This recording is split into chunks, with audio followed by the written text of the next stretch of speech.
It's 2024 and it's my latest renovation and first for the year.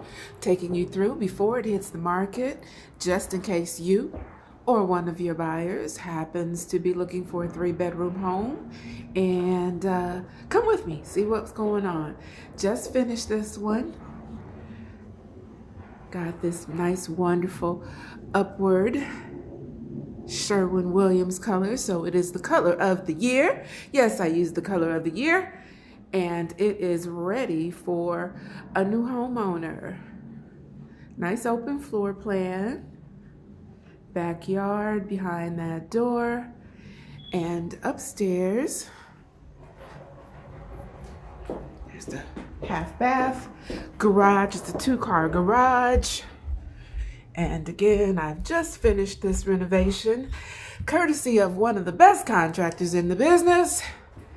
It's the key for me, having a great contractor, someone that knows what I'm talking about when I don't.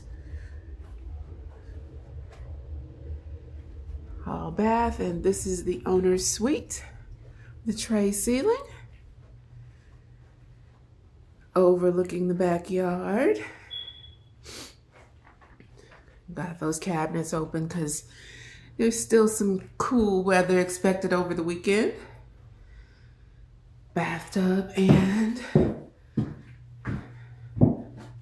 the shower.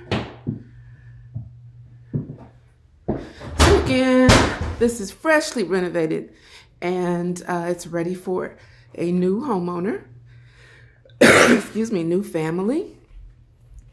Hit me up if you've got someone or you yourself are looking for a 3-bedroom that's fresh and ready to go.